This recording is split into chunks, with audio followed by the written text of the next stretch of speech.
Hello and welcome to the new series of Drishti IAS. My name is Pooja Dwivedi.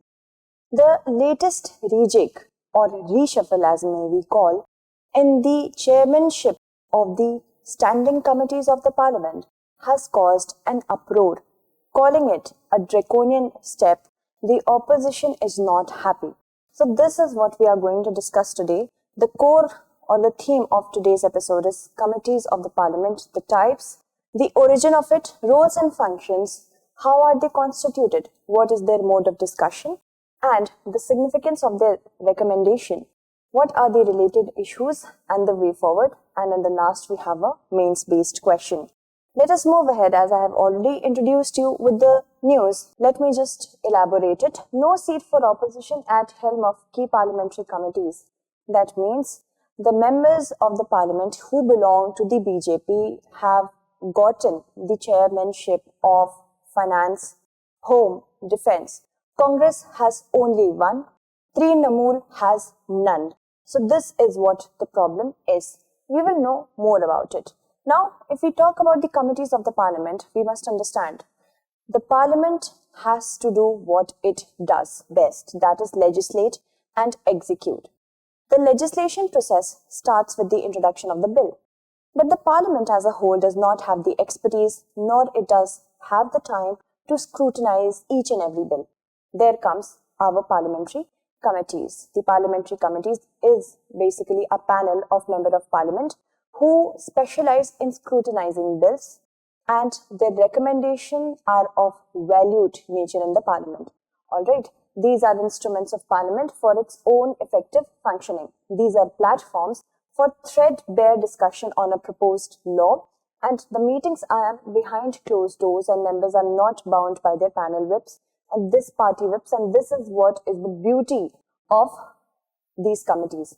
Moving ahead, if we talk about the constitutional provision, they get their origin from the Constitution with the help of Article 105 and Article 118. Okay, so remember these two. Moving ahead, let us talk about the types of them.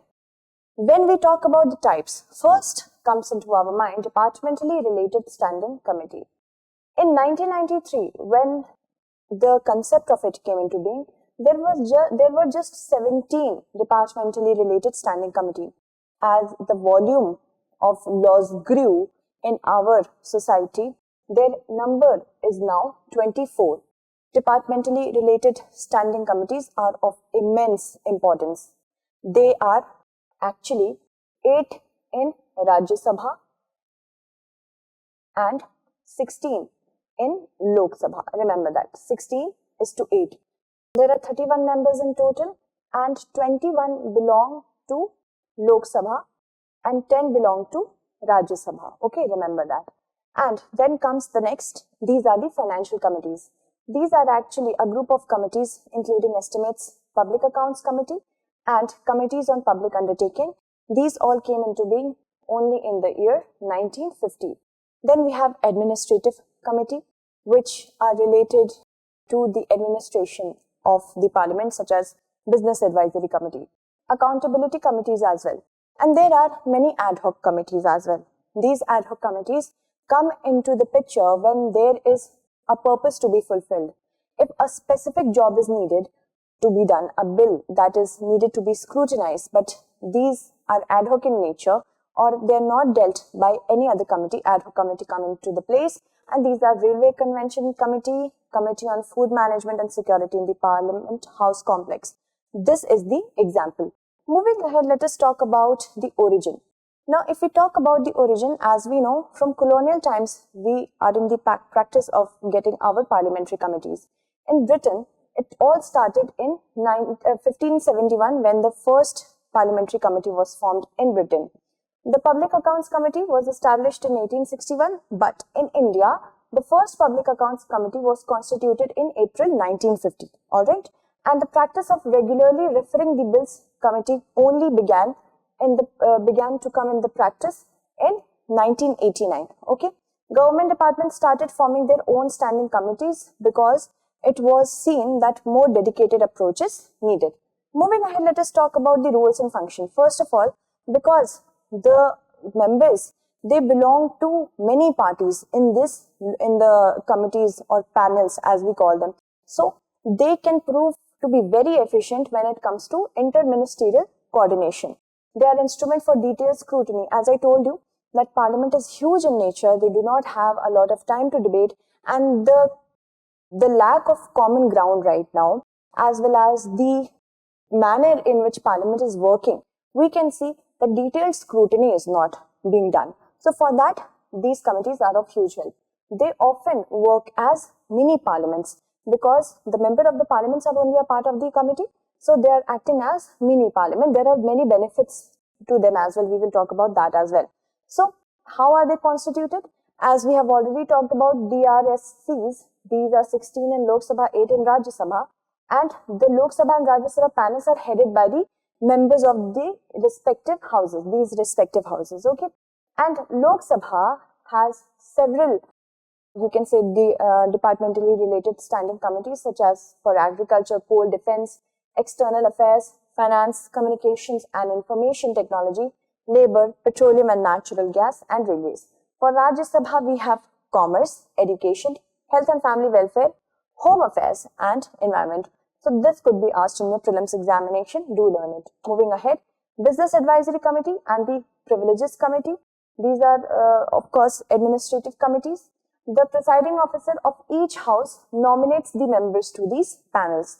The eligibility is such that a minister is not eligible for election or nomination to financial committees and certain departmental related standing committees. If a minister will be there, then the principle of checks and balances will be reduced. Allocation is such that the presiding officer uses their discretion to refer a matter to the parliamentary committee.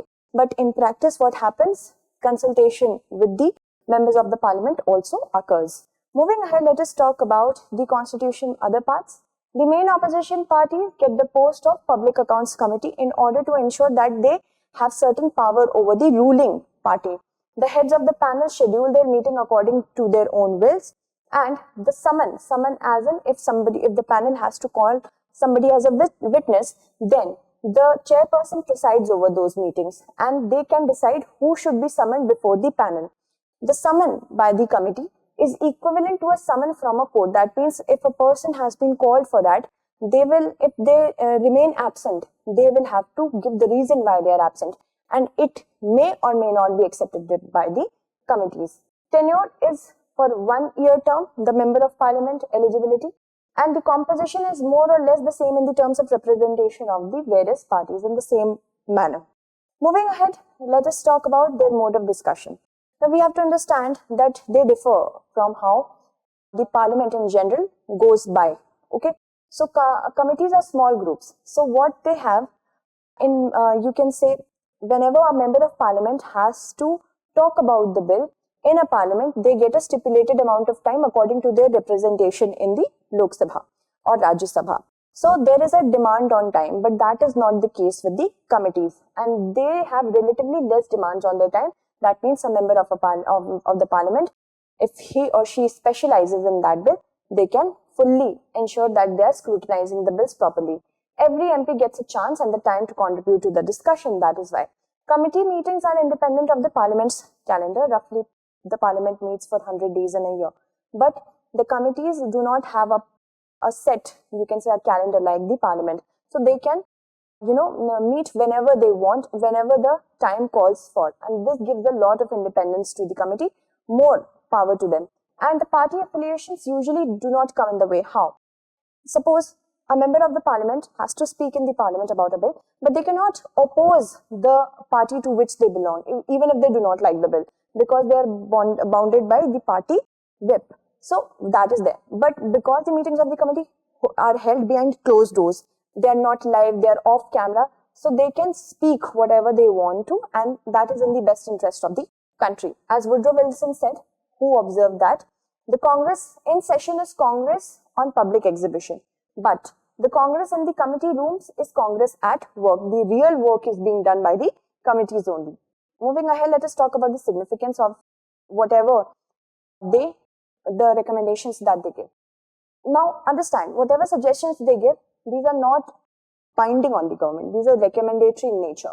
And these panels also examine policy issue. Remember that. So the government, because of this, has to report back whether their suggestions have been incorporated or not. And whenever such thing happens, the committee tables action taken reports. So you can say, even if they are toothless in nature, but because of the specialization of the MPs plus the amount of scrutiny they have done, it calls for the suggestions to be respected.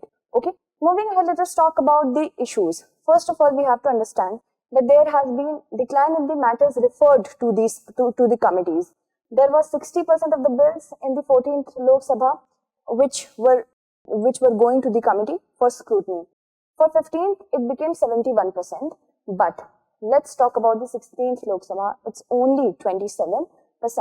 Now, neglected in the matters of great public importance, such as the modification of Article 370, that was not referred to any committee. So that was a matter of public importance which was, you can say, flouted.